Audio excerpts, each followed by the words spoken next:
পারস্পরিক সহযোগিতা ছাড়া আমাদের এই দুই দেশের আসলে আর কোনো অপশন নাই। এটা আমাদেরও যেমন সত্য, এটা তাদের জন্যও সত্য। এটা সবচেয়ে জরুরি কথা। সাম্প্রতিক সময় ভারতের সাথে আমাদের যে সম্পর্ক, আমরা কূটনৈতিক ভাষায় বলি যে একটু ডাউনগ্রেডেড হয়েছে। সো প্রত্যেকে তার তার জায়গা থেকে সম্পর্কের ডাউনগ্রেড করার অ্যাটিটিউড ভারত শুরু করেছে, আমরা রিয়্যাক্ট করছি। এবং আমাদের একটা স্বাধীন দেশ হিসেবে, সার্বভৌম দেশ হিসেবে এটা খুবই জরুরি ছিল। মানে আগের যদি সরকার হতো, আপনার উপর দিয়ে তাদের ব্যান্ডউইথ ট্রানজিট হবে, আপনি পারলে নিজের টাকায় ওটা করে দিতে চাইতেন, অনুমতি তো দিতেনই। সেই জায়গায় এখন আমাদের আসলে বিদ্যমান পরিস্থিতিতে এটাকে স্থগিত রাখা, এই বার্তাটা ভারতকে দেয়া প্রয়োজন যে ভারত তোমাকে যে বাস্তবতা আছে সেই বাস্তবতাটা মেনে নিতে হবে। বাস্তবতাটা কি? বাস্তবতাটা হচ্ছে শেখ হাসিনার বাংলাদেশ এটা না, যা চাইবে তুমি কোনো রকম কোনো প্রশ্ন ছাড়া দেয়া হবে, এটা সেটা না। এটা স্বাধীন বাংলাদেশ, এটা সার্বভৌম বাংলাদেশ। আমি এই মুহূর্তে অন্তত দিচ্ছি না। এখানে আমি একটা কথা একটু যোগ করে রাখতে চাই।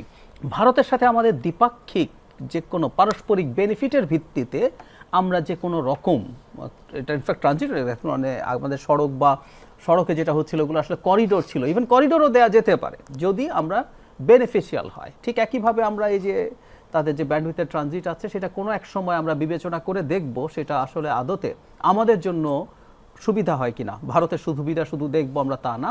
So it's a very good decision এবং প্রতিটা ক্ষেত্রেই আমরা দেখবো এই ধরনের সিদ্ধান্ত নেওয়া হচ্ছে। আমাদের যখনই ভারতের দিক থেকে কোনো নেগেটিভ স্টেপস আসছে আমরা প্রতিবাদ করছি, এবং সে যখন কোনো প্রিভিলেজ চাইছে বিদ্যমান সময়ের জন্য এটা একটা ঠিকঠাক কাজ হয়েছে। এবং আমরা ভবিষ্যতেও দেখতে চাইবো যে প্রিভিয়াসলিও যেসব ঘটনা ঘটেছে, আমরা এই আলাপটা কিন্তু করছি যে যেসব এমওইউ স্বাক্ষরিত হয়েছে, এগ্রিমেন্টের তো লিগ্যাল ভিত্তি আছে। বিশেষ করে দুটি চুক্তি নিতে বড় ধরনের আলোচনা হচ্ছে, একটা হলো আদানির সঙ্গে আর একটা রামপাল এবং অনেকগুলো রেল করিডোর সরকার ট্রানজিট বলার চেষ্টা করছে, এগুলো কোনোটা ট্রানজিট না। এক দেশ থেকে আপনি যখন আরেক দেশের উপর একই দেশে আবার যান, এটা একটা করিডোর। অনেকগুলো করিডোর দেওয়া হচ্ছে, এগুলো কিন্তু সব এমওইউর কোনো আইনগত ভিত্তি নেই, এটা এক ধরনের জেন্টলম্যান এগ্রিমেন্টের মতো।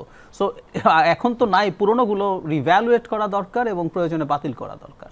নিশ্চয়ই জানেন যে এই ব্যান্ডউইথ ট্রানজিট সুবিধা যেটা বাতিল করলো সরকার, এতে একটু সমস্যা পড়ে যাবে ভারতের 7টি রাজ্য, বিশেষ করে অরুণাচল প্রদেশ, ত্রিপুরা, আসাম, মিজোরাম, মণিপুর, মেঘালয়, নাগাল্যান্ড, আমরা যাদেরকে 7 সিস্টার বলছি।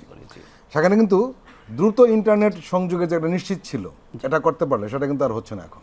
নিশ্চয়ই তাই। এবং এই যে ব্যাপারগুলি ভারতকে আসলে বুঝতে পারতে হবে। খেয়াল করুন, আপনি যখন ভারতের মিডিয়ার দিকে দেখেন, তারা অ্যাটিটিউডটা এরকম যে ভারতের সাথে যদি প্রবলেম হয় আমরা শেষ হয়ে যাব, আমরা না খেয়ে থাকবো, আমরা পেঁয়াজ পাবো না, আমরা শাকসবজি কাঁচামরিচ পাবো না, আমরা চিকিৎসা পাবো না, সব শেষ হয়ে যাব, এই অ্যাটিটিউড। এবং তাদের অ্যাটিটিউড হচ্ছে আমরা বিনা পয়সায় এগুলো নেই। মানে তাদের ভাবটা কিন্তু এরকম, আপনি দেখবেন যে দেব না।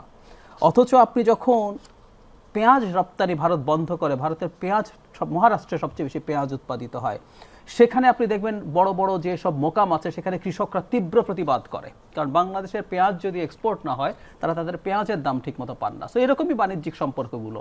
সুতরাং ভারতেও আমরা আমাদের যেসব সেবা নেই সেটার জন্য ভারত ডিপেন্ডেন্ট। আমরা অনেক সেবা এখন নিতে পারছি না, আমরা ভিসা পাচ্ছি না বলে পশ্চিমবঙ্গ বা কলকাতার আমরা রিপোর্ট দেখছি। ঠিক একইভাবে 7 সিস্টার্স, মানে আমরা বাংলাদেশের ওপর দিয়ে যদি সে যোগাযোগ এটা হোক ব্যান্ডউইথ হোক না যেতে পারে, বাংলাদেশের উপর দিয়ে গেলে যে দূরত্ব তার অন্তত 4 গুণ বেশি দূরত্ব তাকে ক্রস করে যেতে হয়। এখন আবার নতুন করে এই জায়গাগুলো এই কাজগুলো করতে, এবং ভারতকে এই ব্যাপারটা বুঝতে হবে যে এটা আসলে পারস্পরিক সহযোগিতা ছাড়া আমাদের এই দুই দেশের আসলে আর কোনো অপশন নাই। এটা আমাদেরও যেমন সত্য, এটা তাদের জন্যও সত্য। এটা সবচেয়ে জরুরি কথা।